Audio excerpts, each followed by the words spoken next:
साहित्य ज्ञान चैनल में आप सभी का स्वागत है। जिन छात्रों ने अभी तक चैनल को सब्सक्राइब नहीं किया है वे सब्सक्राइब कर लें और बेल आइकन को प्रेस कर लें, जिससे चैनल से जुड़ी हुई सूचनाएं आपको समय से मिलती रहें। नमस्कार दोस्तों, आज हम लोग क्लास 10th के हिंदी बुक क्षितिज से राम लक्ष्मण परशुराम संवाद पढ़ेंगे, जिसके कवि हैं तुलसीदास। प्यारे छात्रों, राम लक्ष्मण परशुराम संवाद पढ़ने से पहले आइए तुलसीदास जी के बारे में कुछ जानते हैं। तुलसीदास जी का जन्म उत्तर प्रदेश के बांदा जिले के राजापुर गांव में सन 1532 में हुआ था। कुछ विद्वान उनका जन्म स्थान सोरो अर्थात जिला एटा भी मानते हैं। तुलसी का बचपन बहुत ही संघर्षपूर्ण था। जीवन के प्रारंभिक वर्षों में ही माता पिता से उनका बिछोह हो गया, अर्थात माता पिता से वो अलग हो गए, बिछुड़ गए। कहा जाता है कि गुरु कृपा से उन्हें राम भक्ति का मार्ग मिला। वे मानव मूल्यों के उपासक थे। राम भक्ति परंपरा में तुलसी अतुलनीय हैं। रामचरितमानस कवि का अनन्य राम भक्ति और उनके सृजनात्मक कौशल का मनोरम उदाहरण है। उनके राम मानवीय मर्यादाओं और आदर्शों के प्रतीक हैं, जिनके माध्यम से तुलसी ने नीति, स्नेह, शील, विनय, त्याग जैसे उदात्त आदर्शों को प्रतिष्ठित किया। रामचरितमानस उत्तरी भारत की जनता के बीच बहुत लोकप्रिय है। मानस के अलावा कवितावली, गीतावली, दोहावली, कृष्ण गीतावली, विनय पत्रिका आदि उनकी प्रमुख रचनाएं हैं। अवधी और ब्रज दोनों भाषाओं पर उनका समान अधिकार था। सन 1623 में काशी में उनका देहावसान हुआ। तुलसी ने रामचरितमानस की रचना अवधी में और विनय पत्रिका तथा कवितावली की रचना ब्रजभाषा में की है। उस समय प्रचलित सभी काव्य रूपों को तुलसी की रचनाओं में देखा जा सकता है। रामचरितमानस का मुख्य छंद चौपाई है तथा बीच बीच में दोहे, सोरठे, हरिगीतिका तथा अन्य छंद पिरोए गए हैं। विनय पत्रिका की रचना गेय पदों में हुई है। कवितावली में सवैया और कवित्व छंद की छटा देखी जा सकती है। उनकी रचनाओं में प्रबंध और मुक्तक दोनों प्रकार के काव्यों का उत्कृष्ट रूप है। राम लक्ष्मण परशुराम संवाद का यह अंश रामचरितमानस के बालकांड से लिया गया है। सीता स्वयंवर में राम द्वारा शिव धनुष भंग के बाद मुनि परशुराम को जब यह समाचार मिला तो वे क्रोधित होकर वहां आते हैं। शिव धनुष को खंडित देखकर वे आपे से बाहर हो जाते हैं, अर्थात बहुत ही क्रोधित हो जाते हैं। राम के विनय और विश्वामित्र के समझाने पर तथा राम की शक्ति की परीक्षा लेकर अंततः उनका गुस्सा शांत होता है। इस बीच राम लक्ष्मण और परशुराम के बीच जो संवाद हुआ उस प्रसंग को यहाँ प्रस्तुत किया गया है। परशुराम के क्रोध भरे वाक्यों का उत्तर लक्ष्मण व्यंग वचनों से देते हैं। इस प्रसंग की विशेषता है लक्ष्मण की वीर रस से पगी व्यंगोक्तियाँ और व्यंजना शैली की सरल अभिव्यक्ति। प्यारे बच्चों, राम लक्ष्मण परशुराम संवाद के कुछ पंक्तियाँ आइए देखते हैं। नाथ शंभु धनु भंजनिहारा, होहि केउ एक दास तुम्हारा। आय सुकाह कही किन मोहि, सुनि रिसाई बोले मुनि कोहि। सेवक सोज करे सेवकाई, अरि करनी करि करे लराई। सुनहु राम जहि शिव धनु तोरा, सहस बाहु सम सो रिपु मोरा। सो बिल गायु बिहाई समाजा, तमारे जय हैं सब राजा। सुनि मुनि वचन लखन मुस्काने, बोले परशुधरहि अवमाने। बहुधनु ही तोरी लरकाई, कबहु न असरिस कीन्ह गोसाई। यही धनु पर ममता के हेतु, सुनि रिसाई कह भृगुकुल केतु। रे निप बालक काल बस बोलत तोहिन संहार। धनु ही सम त्रिपुरार धनु विदित सकल संसार। नाथ शंभु धनु भंजनि हारा होई केउ एक दास तुम्हारा। इन पंक्तियों में श्री रामचंद्र जी कह रहे हैं कि हे नाथ, शिव जी के धनुष को तोड़ने की शक्ति तो केवल आपके दास में ही हो सकती है, इसलिए वह आपका कोई दास ही होगा। आयसु काह कही किन मोही सुनि रिसाई बोले मुनि कोही। आयस मतलब आदेश करिए, काह माने क्या, कही माने कहिए, मोही मतलब मुझसे। तो रामचंद्र जी यहाँ पर कह रहे हैं कि क्या आज्ञा है आपकी, मुझे आदेश दें। सुनि रिसाई बोले मुनि कोही। इन बातों को सुन करके परशुराम क्या होते हैं और भी क्रोधित हो जाते हैं और कहते हैं, क्या कहते हैं, सेवक सो जो करे सेवकाई अरि करनी करी करे लड़ाई। तुम कहते हो कि जो ये धनुष तोड़ा है वो मेरा सेवक है, लेकिन सेवक का काम तो सेवा करने का होता है, लेकिन यह धनुष जिसने भी तोड़ा है उसने क्या किया है, शत्रुता का काम किया है। अरि करनी, अरि मतलब होता है शत्रु, करनी मतलब करनी। यहाँ पर जिसने भी इस धनुष को तोड़ा है उसने क्या किया है, शत्रुता का काम किया है, इसलिए उसने क्या किया, मुझे युद्ध के लिए ललकारा है। तो इसका परिणाम ये है कि उसे युद्ध करना होगा, इसलिए वो मेरे सामने आए। सुनहु राम जेहि शिव धनु तोरा सहस बाहु सोमसो रिपु मोरा। हे राम सुनिए, जिसने भी इस धनुष को तोड़ा है वो सहस बाहु के तरह हमारा शत्रु है। जिसने भी शिव के धनुष को तोड़ा है वो सहस बाहु के समान ही हमारा शत्रु है।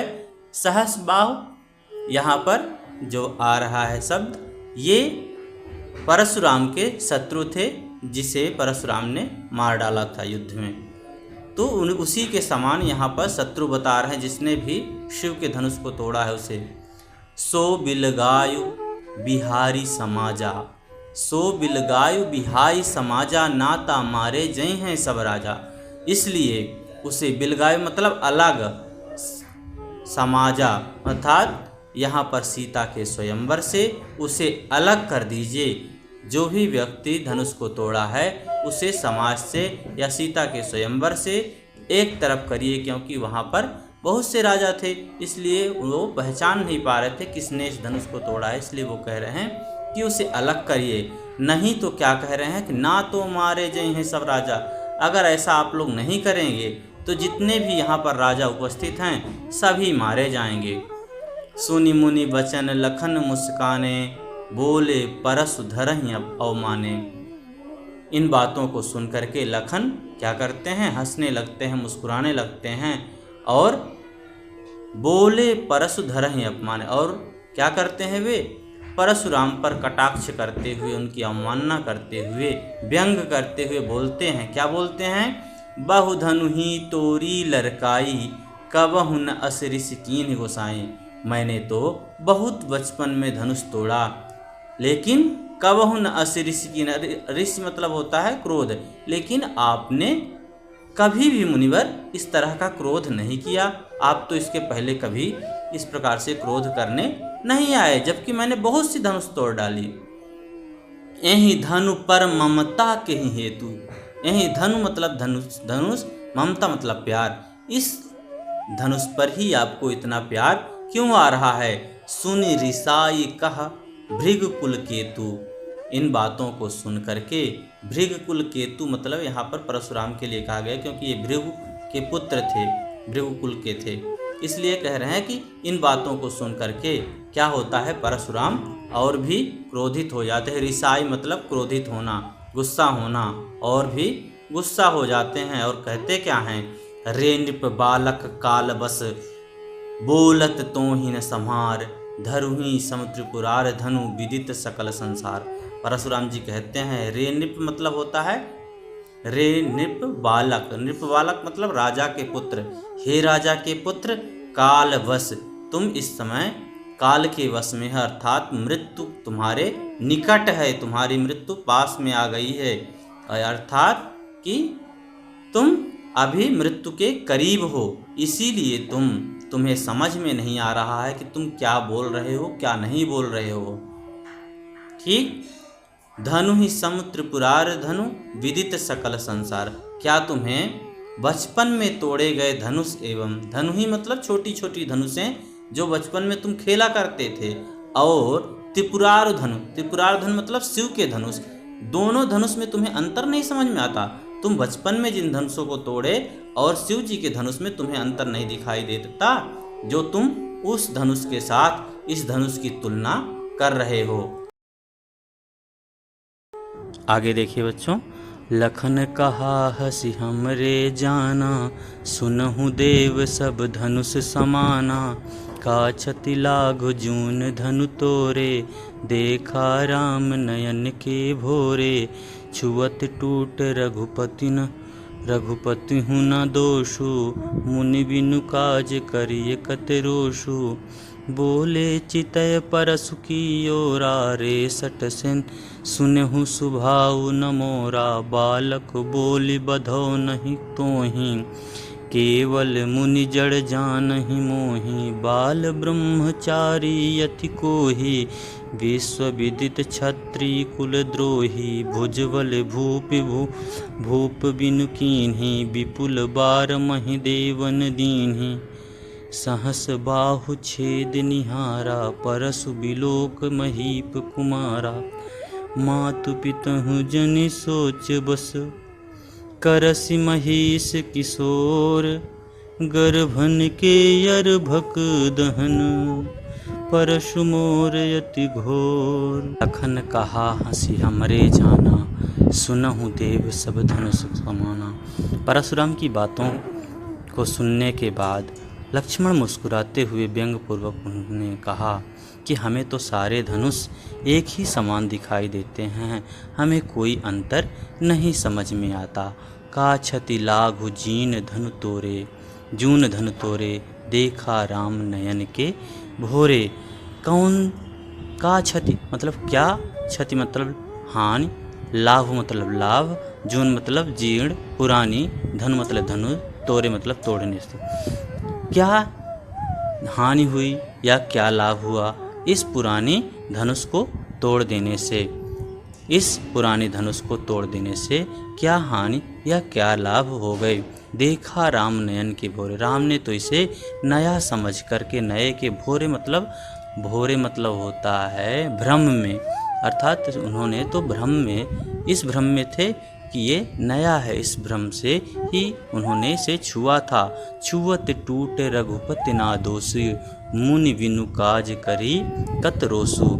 इसमें श्री रामचंद्र जी का कोई दोष नहीं है, उन्होंने तो इसे नया समझ करके छुआ था। छुअत टूट रघुपति ना दो, रघुपति मतलब श्री राम के लिए, दोषु मतलब दोष। यहाँ पर वो कह रहे हैं लक्ष्मण जी कि रामचंद्र जी का इसमें कोई दोष नहीं है, उन्होंने जैसे ही इसको छुआ ये टूट गया। मुनि विनु काज करी कत रोसु, और मेरे समझ में नहीं आ रहा है कि आप किस लिए इतना क्रोध कर रहे हैं। इस पुराने धनुष के टूट जाने से आप इतना क्यों क्रोधित हो रहे हैं? क्या इतनी बड़ी आपदा आ गई है कि आप इस धनुष के टूट जाने से इतना क्रोधित हो रहे हैं, जबकि श्री रामचंद्र ने तो इसको छुआ भर था और ये टूट गया और आप व्यर्थ ही क्रोधित हो रहे हैं। बोले चितय परसु कियो रे, सठ से सुने ही सुभाव न मोरा। बोले चितय परसु कियो रा, परशुराम जी क्या करते हैं? परसु मतलब फरसा, ओरा मतलब की तरफ, तो उन्होंने अपने फरसे की ओर देखकर कहा रे सठ, सठ मतलब मूर्ख, अरे मूर्ख, सुने हो सुभाव न मोरा, स्वभाव मतलब स्वभाव, मोरा मतलब मेरा। तुम लगता है कि तुम मेरे स्वभाव के बारे में अभी नहीं जानते। अपने पर फरसे की ओर देख करके लक्ष्मण को डराते हुए कह रहे हैं कि तुमने अभी मेरे स्वभाव के बारे में नहीं जाना। बालक बोल बधऊँ नहीं तोहि, केवल मुनि जड़ जानहि मोहि। तुम्हें बालक समझ करके मैं अभी तक क्या करता रहा, माफ़ करता रहा। लगता है कि तू मेरे स्वभाव के बारे में नहीं जानता, तू सिर्फ मुझे मुनि समझ बैठा है कि मैं एक साधारण सा मुनि हूँ। केवल मुनि जड़ जानहि मोहि, तुम लगता है मुझे सिर्फ एक मुनि समझ रहे हो। आगे क्या कहते हैं अपने बारे में वे कि बाल ब्रह्मचारी यति कोहि, विश्व विदित क्षत्रिय कुल द्रोही। वे कहते हैं मैं बाल ब्रह्मचारी हूँ, कोहि मतलब अत्यधिक क्रोधी, कोहि मतलब क्रोधी, मैं बाल ब्रह्मचारी और बहुत ही क्रोधी हूँ। विश्व विदित क्षत्रिय कुल, और पूरा संसार जानता है कि क्षत्रिय कुल का मैं द्रोही मतलब दुश्मन हूँ, और क्षत्रिय कुल का मैं बहुत बड़ा दुश्मन हूँ। भुजबल भूमि भूप बिनु कीन्ही, विपुल बार महि देवन दीन्ही। और मैंने क्या किया, कई बार अपनी भुजाओं के दम पर, भुजबल मतलब भुजाओं के बल पर, भूमि मतलब जमीन, भूप बिनु कीन्ही, मैंने कई बार इस पृथ्वी को क्षत्रियों से विहीन कर दिया था, क्षत्रियों को समाप्त कर दिया था। और क्या किया था, और इस पृथ्वी को जीत करके किसको दिया था, महिदेव ही दीन्ही मतलब ब्राह्मणों, महिदेव मतलब ब्राह्मण, ब्राह्मणों को दान में दे दिया था। सहस्त्र बाहु छेद निहारा, परशु बिलोक महीप कुमारा।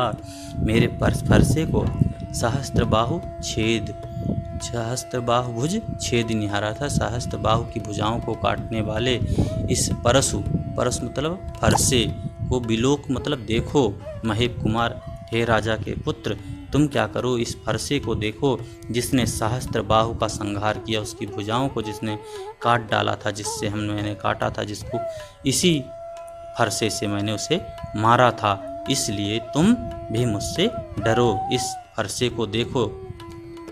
आगे क्या कहते हैं, मातु पिता जनि सोच बस, करिस महीश किशोर, गर्भन के अर्भक दहन, परशु मोर यति घोर। हे राजकुमार बालक, महीश कुमार मतलब होता है राजा के पुत्र, यह राजकुमार। तो क्या कह रहे हैं, मातु पिता ही जनि सोच बस करी, तो कह रहे हैं कि हे राजकुमार, हे राजा के पुत्र, तुम मुझसे युद्ध करके, मुझसे भिड़ करके अपने माता पिता को चिंता में मत डालो। मातु पिता ही जनि सोच बस, अर्थात अपने माता पिता को सोच में क्यों डाल रहे हो राजा के पुत्र। क्या कहते हैं, अपनी मृत्यु को न्योता क्यों दे रहे हो, अर्थात उनके कहने का मतलब ये है कि अपनी मृत्यु को क्यों बुला रहे हो, अपने माता पिता को क्यों चिंता में डाल रहे हो। गर्भन के अर्भक दहन, परशु मोर अति घोर। मेरे इस फरसे के गर्जना से, अर्थात इस मेरे फरसे के डर से गर्भ में पलने वाले बच्चों का भी नाश हो जाता है, वो भी मर जाते हैं। इस फरसे के प्रताप से, इस फरसे की गर्जना से, इस फरसे के भय से बच्चे जो गर्भ में पल रहे हैं वो भी मर जाते हैं। इसलिए तुम इस फरसे से डरो। छात्रों आगे देखिए, बिहसी लखन बोले मृदुबानी, आहो मुनीसु महाभटमानी, पुनि पुनि मोहि दिखाओ कुठारू, चाह तुड़ावन फूंक पहारू, यहाँ कुम्हड़ बतिया को नाही, जे तर्जनी देखी मर जाही, देखी कुठाऊ सरासर बाना, मैं कछु कहा सहित अभिमाना, भृगुसुत समझ जनेऊ बिलोकी, जो कछु कहूँ सहौर सिरों की, असुर महिसुर हरिजन अरुगाई, हमरे कुल इहीं पर न सुराई, बधे पापु अपकीरत हारे, मारतहूँ पापरियो तुम्हारे, कोटि पुलिस सम वचन तुम्हारा, व्यर्थ धरहूँ धनुबान कुठारा, जो बिलोक अनचित कहूँ क्षमहु महामुनि धीर, सुनि सरोस भृगवंश मणि, बोले गिरा गंभीर। बिहसी लखनु बोले मृदुवानी, आहो मुनीसु महाभट मानी, पुनि पुनि मोहि दिखाओ कुठारू, चाह तुड़ावन फूंकी पहारू। यहाँ पर परशुराम की डींगे सुनकर लक्ष्मण मुस्कुराते हुए बड़े प्रेम भरे स्वर में बोलते हैं कि परशुराम जी तो जाने माने योद्धा निकले। विहस लखन बोले मृदुबानी, अर्थात लखन मुस्कुराते हुए बोले, आहो मुनीस महाभटमानी। महाभटमानी मतलब महान योद्धा, आप मुझे बहुत ही महान योद्धा लग रहे हैं। पुनि पुनि मोहे देखावत कुठारू, और आप क्या कर रहे हैं, बार बार मुझे पुनि पुनि मतलब बार बार मुझे क्या दिखा रहे हैं, अपना कुठारू मतलब फरसा अपना दिखा रहे हैं। चाहत उड़ावन फूंकी पहाड़ू, और ऐसा लगता है कि जैसे आप अपने फूंक से पहाड़ उड़ाने की कोशिश कर रहे हों। यहाँ कुम्हड़ को बतिया नाही, जे तर्जनी देख मरी जाएं। और यहाँ कोई कद्दू या कोहड़े की बतिया नहीं है जो आपके अंगूठे की बगल वाली, तर्जनी मतलब होता है अंगूठे की जो जस्ट बगल में उंगली होती है, तर्जनी को देखकर मर जाएगा। ऐसा कहा जाता है कि जब कोहड़े की बतिया या कद्दू की बतिया छोटी होती है तो उसे अंगुली दिखाने से वो मर जाती है। तो उसी प्रकार से यहाँ लक्ष्मण उदाहरण देते हुए कह रहे हैं कि यहाँ कोई भी कोहड़े की बतिया नहीं है, कद्दू की बतिया नहीं है जो अंगुली आप दिखा देंगे और मर जाएगा। इस प्रकार से यहाँ पर लक्ष्मण कटाक्ष करते हुए कह रहे हैं। आगे देखिए कह रहे हैं, देखी कुठारु सरासन बाना, मैं कछु कहा सहित अभिमाना। भृग सुत समझ जनेऊ बुले की, जो कछु कहूँ सहूँ ऋषि रोकी। लक्ष्मण कहते हैं कि मैंने आपके हाथ में कुल्हाड़ा, देखी कुठारु अर्थात आपके हाथ में कुल्हाड़ा या फरसा, और सरासर बाना अर्थात धनुष बाण। सरासन मतलब धनुष, और बाण को देख करके, तरकस को देख करके, आपके कंधे पर देख करके मैं कुछ अभिमान पूर्वक कुछ कह दिया। भृगु सुत समझ बिलो की जनेऊ, और मैंने क्या देखा कि कंधे पर आपके क्या है, ये जनेऊ लगा हुआ है, और आप भृगु के पुत्र हैं, तो आप ब्राह्मण के पुत्र हैं। जो कछ कहो, इसलिए आपने ब्राह्मण के पुत्र होने के कारण, भृगु के पुत्र होने के कारण, और मैंने देखा कि आपके कंधे पर जनेऊ है, तो मैं समझ गया कि आप ब्राह्मण हैं। तो जो भी आपने मुझे कुछ कहो ऋषि रोकी, इस ऋषि मतलब क्रोध, रोकी मतलब रोक लिया, इसलिए मैं अपने क्रोध को रोक कर रखा कि आप एक ब्राह्मण हैं। सुर महिसुर हरिजन अरुगाई, हमारे कुल यहीं पर नरी सुराई। कह रहे हैं कि हमारे कुल की परंपरा है, हमारे सूर्य वंश की ये परंपरा है कि सुर मतलब देवता, महिसुर मतलब ब्राह्मण, हरिजन मतलब भक्त जो ईश्वर की भजन कीर्तन करते हैं, और गाय मतलब गाय। इन चारों पर हमारे कुल में ये नियम है कि इनके ऊपर हम अपना प्रताप नहीं दिखाते, इनके ऊपर अपनी हम वीरता नहीं, हमारे कुल की यह परंपरा है। सुराई मतलब इन पर हम अपना सूर्यवीरता नहीं दिखाते। सुराई अर्थात सूर्यवंश की ये परंपरा है कि हम इन पर अपना प्रताप नहीं दिखाते। बधे पापु अपकीरत हारे, पारतहु पा परिये तुम्हारे। तो क्या कह रहे हैं आगे कि इसलिए मैं सारा अपमान सहन कर ले रहा हूँ। बधे पापु अपकीरत हरे, अगर आपका वध करता हूँ, इन सबको अगर वध करता हूँ तो हमारे ऊपर ही अपकीरत आएगी। मारता हूँ पा परी तुम्हारे, इसलिए आप अगर मुझे मेरा वध भी करेंगे तब भी मैं आपके पैर पर ही पड़ूंगा। कोटि कुलिस समवचन तुम्हारा, व्यर्थ धरहु मुनि धनु बाण कुठारा। कह रहे हैं कि कोट पुलिस मतलब होता है वज्र के समान, आपके वचन ही किस प्रकार के हैं, कई वज्रों के समान हैं। और व्यर्थ धरहु, व्यर्थ मतलब बेकार में ही, धरहु मतलब धारण करते हैं, धनु और बाण कुठार, व्यर्थ में ही आप धनुष बाण और कुठार धारण करते हैं, जबकि आपके वचन ही कई वज्रों के समान हैं। आपके वचन ही इस प्रकार के हैं कि जिससे बहुत से लोग डर जाएं, नष्ट हो जाएं। आपके वचन ही पर्याप्त हैं, तो आप इस सब को क्यों धारण करते हैं। जो बिलोकी अनुचित कहूँ, क्षमहु महामुनि धीर, सुनि सरोस भृगुवंश मुनि, बोले गिरा गंभीर। यह सुनकर ऋषि विश्वामित्र जी ने परशुराम जी से कहा, हे मुनिवर, यदि इस समय बालक ने आपका अपमान किया है, आपको कुछ अनाप शनाप बोला है, तो कृपया इसे क्षमा कर दें।